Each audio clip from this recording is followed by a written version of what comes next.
some more about Kentucky's Indians.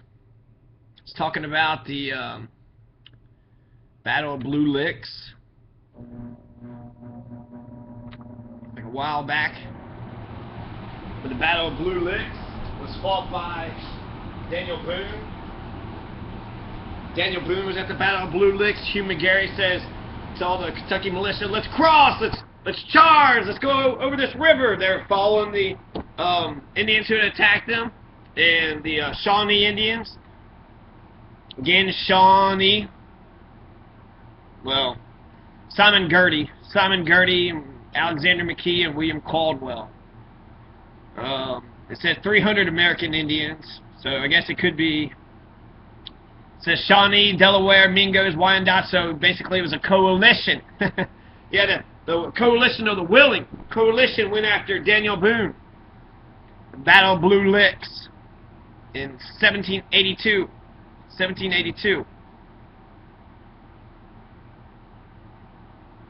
So, 1782, that's 1 year before the Treaty of Paris was signed and America became America. 1 year after Cornwallis surrendered. So this happened after the end of the Revolution. They even consider this like the last battle of the Revolution, which is horseshit. These are Indian battles, so the Indians aren't fighting for the Americans, the white Americans. They're not fighting for the British Americans. They're not fighting for any of the Americans. They're fighting for themselves, the indigenous people on this continent, the indigenous, what do they call it? Indigenous native people, the indigenous something else. There's another word for indigenous, basically. But the native people of these American continents. So the Native Americans, right? So although he had not taken part in the battle, George Rogers Clark, as a senior military official, was widely condemned in Kentucky for allowing the British force to cross the river and inflict the Blue Licks disaster. In response, Clark launched a retaliatory raid across the Ohio River in November 1782. His force consisted of more of 1,000 men, including Benjamin Logan and Daniel Boone. So Daniel Boone's going to go on a raid with George Rogers Clark. He ain't going to kill no Indians. The Kentuckians destroyed 5 unoccupied Shawnee villages, they say, on the Great Miami River. In the last major offensive in the American Revolution, no battles took place since the Shawnees refused to stand and fell back their villages on the Mad River. Aftermath, 4 years later, the Indian villages on the Mad River would be destroyed by Benjamin Logan at the onset of the Northwest Indian War. The Northwest Indian War. And actually, it would be good to get like a context, a framework, which to think about this entire bullshit, the American Indian Wars. Whenever you read a history book, it's basically there's the colonial period, there's the pre-colonial period, there's the revolution, and then everything's all wonderful. They don't even hardly mention the Aborigines, the indigenous Aborigines. That's the word I was looking for. So the indigenous Aborigines, right? Let's see, make sure this looks alright. Yeah, okay. So, carrying on, Hugh McGary confronted the Shawnee chief, Moluntha, and asked if he had been at Blue Licks. And in fact, the Shawnees had not taken part. All of them. The Indians were mostly Wyandottes. There were some Shawnees, but Moluntha wasn't there. And unfortunately, Moluntha misunderstood Hugh McGary's question and nodded his head in agreement. And then Hugh McGary killed him with a tomahawk. So Hugh McGary, this fucking psycho that chopped up fucking Indians into pieces and then fed it to his dog. This fucking psycho that was such a fucking bitch coward, wanted to show everybody how not of a coward he was. So let's charge into a crazy situation. And then everybody gets fucking slaughtered. This fucking bitch ass Hugh McGary. Fuck Hugh McGary. That's a piece of shit fucking militiaman, frontiersman. He ain't no revolutionary. He's an anti-revolutionary. He's a fucking oppressor. He ain't liberating nobody. That fucking psychopath. He assassinated another leader. Moluntha was the leader of the Shawnee people. Moluntha was the fucking chief. You all just killed Cornstalk at Point Pleasant. You killed him. Point Pleasant, he was dead. And then he went ahead and killed Chief Moluntha. When he asked him if he'd been taken prisoner, says twice. You all killed Cornstalk when he came up offering a peace agreement. You killed Moluntha when he was taken as a prisoner of war. White people, you all killed a lot of people, okay? A lot of people have died because of the WASP, the white Anglo-Saxon Protestants, those people who had initially founded this country before the grip servers got here and made everything better. Chief Moluntha. Colonel Logan immediately relieved McGary of his command, ordered him court-martialed for killing a prisoner. Eventually, he had his sentence was to he lost his rank for 1 year, so he wasn't a general for a year. Moluntha was the chief of the Shawnee people following the death of Cornstalk. Cornstalk died in Point Pleasant, Virginia, Lord Dunmar's war. Moluntha fought at the siege of Boonesboro. So the siege of Boonesboro on the side of the British in 1778. In 1786, he was threatened with war by Richard Butler and George Rogers Clark. He was among the Shawnee leaders who signed the Treaty of Fort Finney. So both Cornstalk and Moluntha, they're signing treaties, they're offering peace negotiations, they're being fair prisoners of war, and the fucking white people are just killing them, just fucking murdering them in cold blood. Hugh McGary asked him a question, were you there at the Battle of Blue Licks? And the guy says, yes, doesn't know what the hell he's talking about, just being agreeable, right? And fucking kills him. Just Austin kills him like that. No trial, he's the, judge, jury, and executioner, right? He's the entire law. He thinks the law should just be put in his hands. He answers to nobody. Immediately before Logan's raid commenced, Benjamin Logan ordered his men not to kill any of the Shawnee that might choose to surrender. During the battle, Moluntha was cornered by William Little and surrendered to him. Moluntha was brought into custody by Hugh McGary, and Logan reiterated his order that the prisoners were not to be harmed. Hugh McGary, who was still bitter about the defeat at Battle of Blue Licks, asked Moluntha, were you at the defeat at Blue Licks? The aged chief misunderstood the question and answered in the affirmative. McGary immediately killed Moluntha with an axe. Logan relieved McGary of command and court-martialed him. Moluntha's son, Spimica Laba, survived Logan's raid. He was brought back to Kentucky and raised by Benjamin Logan, and eventually became Captain Logan. So Moluntha's son is Logan's lament, I think. That's what they're saying. Logan's lament, Captain Logan.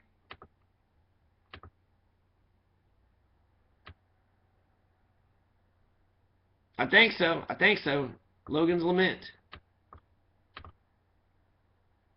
I don't know. Maybe not. So, Tecumseh cited Moluntha's death as an example of broken promises by the United States, which is true. So, the Battle of Blue Licks was Daniel Boone's worst defeat. He lost Israel. He lost his son Israel, which was the second son that he had lost. I think James Boone was the first one he had lost to the Shawnee, and now he's lost it to this coalition of the Willing, the coalition of Delaware, Mingo, Wyandottes, Miamis, Ottawas, Ojibwas, Pontawatomis, and the Shawnees. The 72 of the Kentuckians were murdered, and 7 of the Indians and the British Canadian Loyalist force were killed, so 72 to 2. 72 men were killed, and Hugh McGary's fucking stupid ass, hey, everybody charge! So because of his dumb ass, a lot of people died because of him. So that's some specifics about Kentucky and the Battle of Blue Licks, but overall I want to talk about, I'm putting this in a framework. So you got, 1776 was when they issued the Declaration of Independence, and then that's when the war goes on for till 83 when the Treaty of Paris is signed, and then there's they established government, and then by Louisiana Purchase, it's all kind of centered all around what the Continental Congress and the newly formed American government under the Articles of Confederation were doing. So that's where American history usually starts. But if you look at it actually as a 60 years war, the broader picture is that the whites were fighting the Indians the whole time that they were there. 60 years war. So it starts in 1754 to 1814. The War of 1812 was a continuation of all the fighting that had happened in the very beginning. The War of 1812 is when the British burned down the White House. So the British burned down the White House in 1814. And the War of 1812, I guess, lasted more than just 2 years. 1813 is when Tecumseh was killed at the Battle of Thames. So Tecumseh was killed in 1813. So they're killing Indians. White America is killing Indians from 1754 to 1814. And this is the 60 Years' War. This is known as the 60 Years' War. Okay? So get that into your brains and your vernaculars, because that's what happened. There was a 60 Years' War. It starts out the French and Indian War. Right? French and Indian, because the British don't want to acknowledge their part in it. But it's basically the French versus the British, and the Indians were fighting on both sides. So it's a misnomer to call it the French and Indian War. Some people call it the 7 Years' War, even though it lasted for 9 years. So it's not the 7 Years' War. It's not French and Indian War. It's the imperial struggle between the British Empire and France. Some people call it the 7 Years' War. Some people call it like one of the first World War, but it's the first installment of the 60 Years' War. The 60 Years' War. Also part of the 60 Years' War is Pontiac's Rebellion, which happened in 1763 to 65. Lord Dunmar's War, which is 1774. Frontier warfare during the American Revolution. So during the Revolution, there was fighting going on the frontier. British commanders in Canada working with American Indian allies to halt American expansion to provide a strategic diversion from the primary battles in the East. With the victory of the United States in the war, Great Britain ceded the Old Northwest, the homeland of many of American Indian allies, to the Americans. Then you had the Northwest Indian War, which went on for 10 years, 1785 to 1795. So that's a 10-year-long war. The American occupation of the Old Northwest was resisted by a large confederation of American Indians. After suffering great defeats, the U.S. won the Battle of Fallen Timbers and gained control of most of northern Ohio. Then the War of 1812, a number of American Indians, many under the leadership of Tecumseh, continued to resist American hegemony and expansion in the Northwest, suffering a defeat in the Battle of Tippecanoe in 1811, when the United States declared war on Great Britain. In 1812, the British once again turned to American Indians to provide much-needed manpower for their frontier war effort. This included the Battle of Fort Dearborn. The war between the United States and British Canada ended as a stalemate, establishing the Great Lakes as a permanent boundary between the two nations. War of 1812 was stalemate. The white Americans eventually says, okay, we'll just take, everything underneath the Great Lakes. And the British was like, all right, fine, we'll keep Canada. So, the colonists wasn't able to get the entire continent.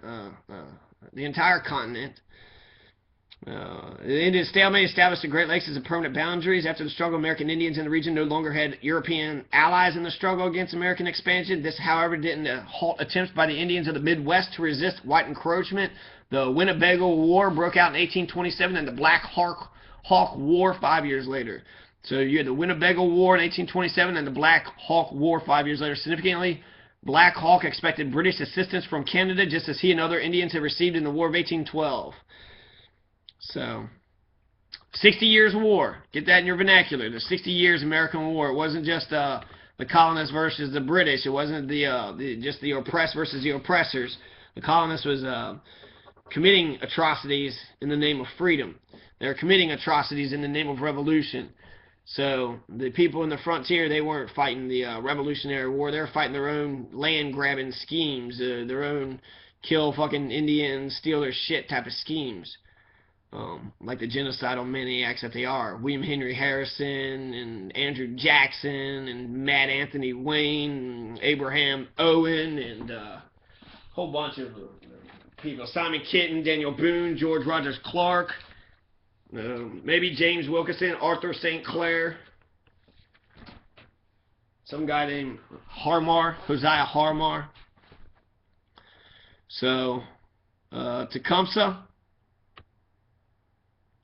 was, I've heard actually he's never been acknowledged as a leader by the Shawnee, even though he had Shawnee followers. He had just a confederation of followers. He was like his own Indian.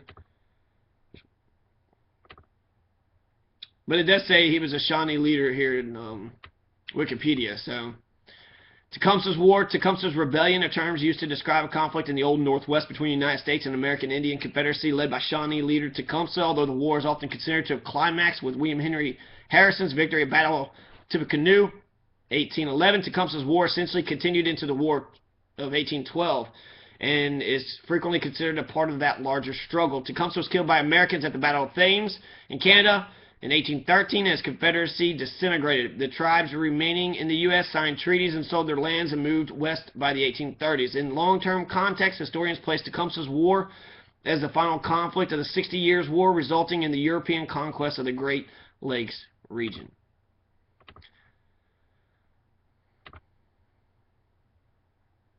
There's also the Chickamauga Wars. Chickamauga Wars. The Chickamauga Wars were another big war that had happened. I think I'm going to talk about it next.